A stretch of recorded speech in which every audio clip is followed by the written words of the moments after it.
बच्चों, इस कहानी में हमने पढ़ा कि उस कपटी साधु ने जब ये देखा कि शाप के डर से प्रताप भानु की शक्ति बिल्कुल खत्म हो चुकी है, तो उसने प्रताप भानु के जितने भी शत्रु राजा थे उन सभी को पत्र लिखकर भेज दिया कि इस समय प्रताप भानु बहुत ज़्यादा कमज़ोर पड़ा हुआ है, तुम इस वक्त उसे युद्ध में आसानी से हरा सकते हो।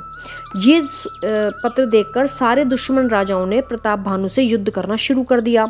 शाप के कारण इस युद्ध में प्रताप भानु अपने पूरे परिवार के साथ मारा गया और अपने अगले जन्म में यही प्रताप भानु बड़ा भयंकर रावण बना।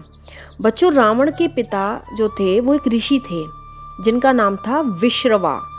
रावण के दादाजी भी एक ऋषि थे, उनका नाम था पुलस्त्य।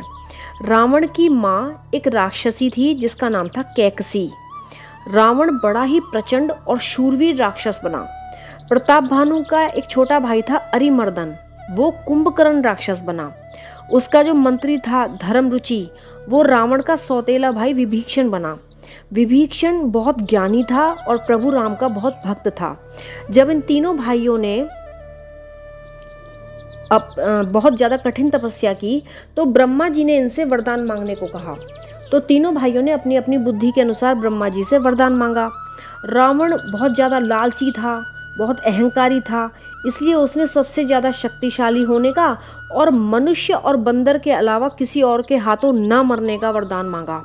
उसे लगा कि जब मैं सबसे ज़्यादा ताकतवर हो जाऊंगा तो ये मनुष्य और बंदर मेरा क्या बिगाड़ पाएंगे, तो फिर मुझे कोई भी नहीं मार पाएगा। कुंभकर्ण बहुत ज़्यादा खाता था। तब ब्रह्मा जी ने देखा तो वो सोचने लगे कि ये तो भैया बहुत खाता है, तो ये तो पूरे संसार के भोजन को ही खत्म कर देगा। इसलिए ब्रह्मा जी ने अपनी पत्नी सरस्वती जी से कहकर कुंभकर्ण की बुद्धि फिरवा दी, जिसकी वजह से उसने खाना ना मांगकर सोना मांग लिया। विभीषण जी प्रभु राम के भक्त थे, उन्होंने ब्रह्मा जी से प्रभु की भक्ति मांगी। ब्रह्मा जी ने उन सबको वरदान दिया और वापस चले गए। ये तीनों भाई भी अपना अपना वरदान पाकर बहुत खुश हो गए। तो बच्चों, हमारा जो मन होता है ना, वो एक खाली बर्तन की तरह होता है। हम जैसा सोचते हैं वो उसी तरह की चीज़ों से भर जाता है। जैसे अगर हम किसी खाली कटोरी में अगर हम मिट्टी भरना चाहें तो मिट्टी भर जाएगी, पानी भरना चाहेंगे तो पानी भर जाएगा, सोना चांदी भरना